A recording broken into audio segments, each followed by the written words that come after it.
И здравейте хора, това е трети клип на Clash Royale, поредицата ни от началото на играта. И както виждате сега, играх малко, за да мога да събера Crown Chest и от тогава не съм играл. И сега ще го отворим, да видим какво ще ни се падне. Gold, чемо е перфектно. Гоблини, Goblin Hut, един Giant и 16 стрели. Можем да ги апгрейднем, което е хубаво. Ще го направим. Царът ни е левел 3 и ще можем до левел 4. Както и арчерите. Ако си апгрейднем дека.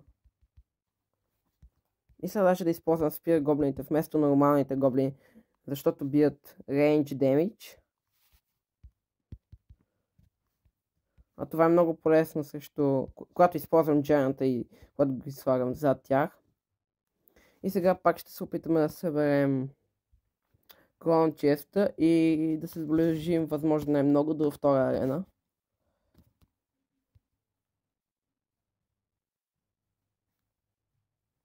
Сега ще изчакам да видя той какво ще пусне. Ще мен, ако той пусне нещо. И Валкирия. Ще пусна мускетар и бомба заради гоблините.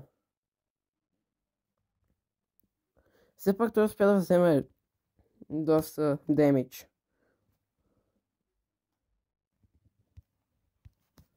Ще пусна спира гоблините от тази страна. Могат да вземат малко чип демидж. И мускетар също ще вземе от другата страна доста.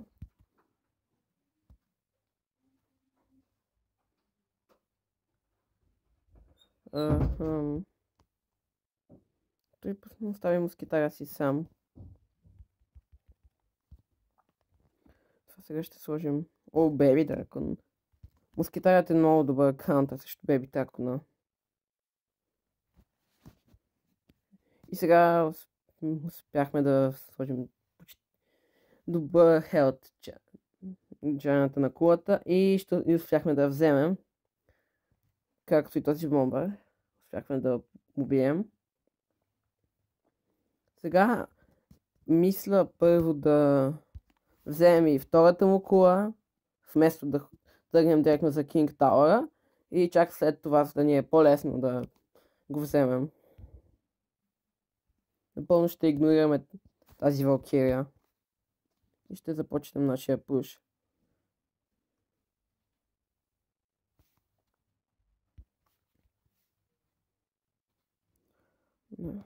Доста е солиден за сега, пускам и спира гоблини.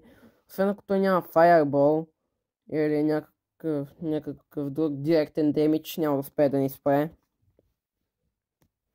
И да, това май ще е 3 на 0 корони. Освен ако тази мини пека не вземе повечето ни трупове, но както и да е, все пак успяваме 3 на 0.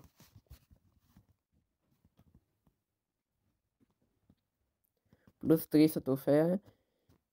И вече сме само на 133 трофея от втора арена. В следващата ни битка. Пак играем срещу левел 3. Много често се среща тук.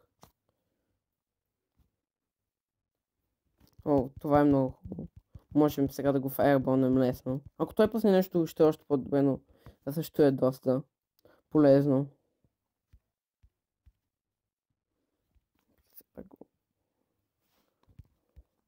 О, все пак той успя да вземе доста демидж. И сега, след като нашите трупове убият този гигант, ще сложим пред нашия гигант, освен ако той пропусна. И сега няма да има какво да направи срещу нас. Може би това ще се превърне в 3 раунд пуш.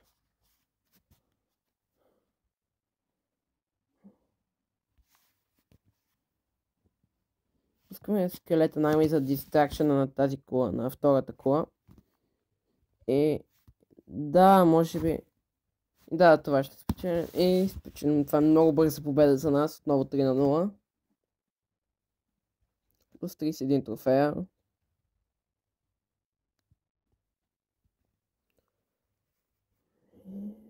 Да. М, Както винаги ще изчакаме да видим той какво първо ще пусне. И ако не пусне до 10 секунди след като сме настъпили 10 лекция, ние ще започнем скелета на Арми. Да видим. Стрели ще свършат работа. Че мислях доста от спира гоблините, даже всички спира гоблини. Все пак успях да бия скелета на армията.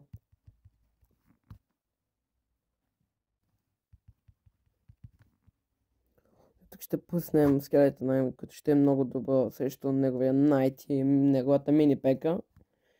И ще вземем доста добър демидж срещу неговата кула също. Че той пусне скелет на армия срещу бомбара, тя не е много ефективна. Както и бомбара е много ефективна срещу спира гоблини, защото те имат малко живот. Ще започнем сега. Бавна атака с гигант. Отзад.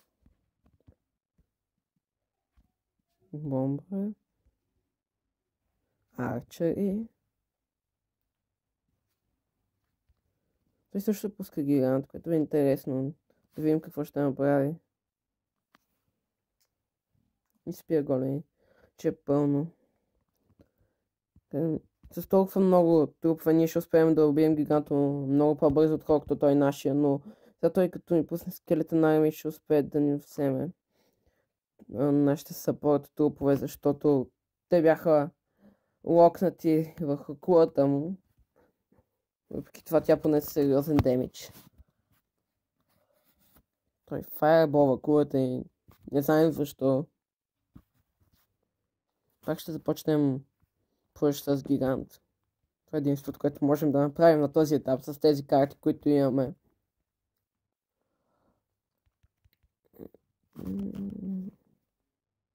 Слагаме скелета на армия, за да убие неговия гигант по-бързо. Както и неговата мини пека. Няма се тя да не успее да вземе хит на гиганта и тя не успя. Перфектно сега. Стреляме с стрели.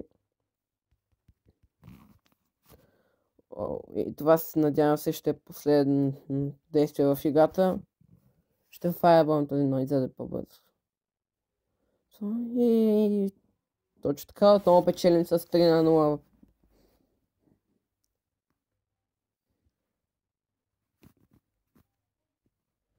Както виждате, ни остават само 4 битки, за да влезем във втора арена.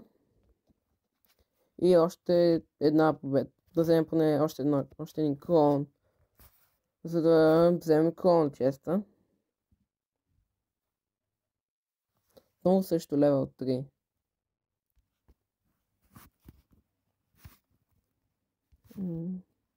Към фаербол на бомбара и валкирията, като успяхме да вземем също един спира гоблин.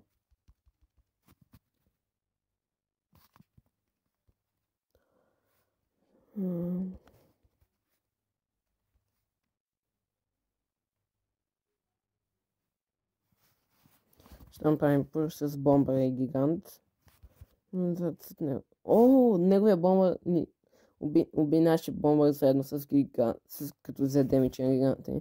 Сега ние пуснахме мускетари. Сега ще вземем доста солиден демидж на него, така даже ще я вземем цялата кола. И сега може би ще трябва да мислим как да се защитим от тази валкирия. Ще сложим арчери. Той Angry Face после дава ни палци. Пак Angry Face. Интересно. Пускаме спира гоблини отстрани. Тук бомба също този рицар. Той не знам защо ни пусна стреляне на нашето спира гоблини. Това сега можем да пуснем скелета на армия. Той аз няма да има какво да направя, освен този бомба. Но вече ще е късно, защото скелетът на армията вече ще е взел неговата кула. Той пусна гоблини за защита. И сега ние ще теме отново за 3 крон победа.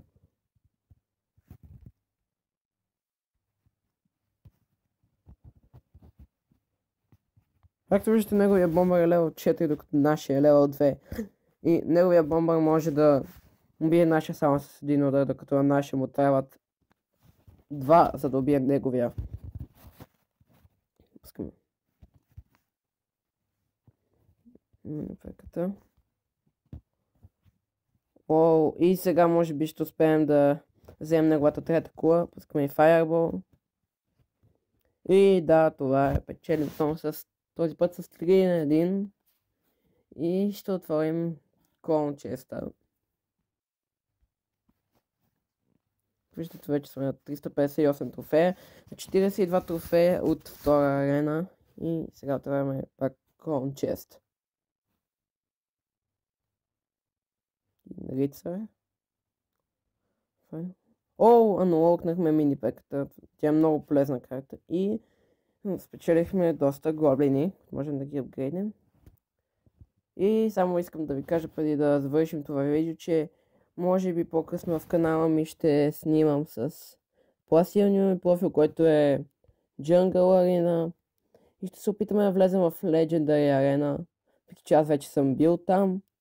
И ще пробваме разнообразни декове, за да е по-интересно и така нататък. Благодаря ви, че ме гледахте и до скоро.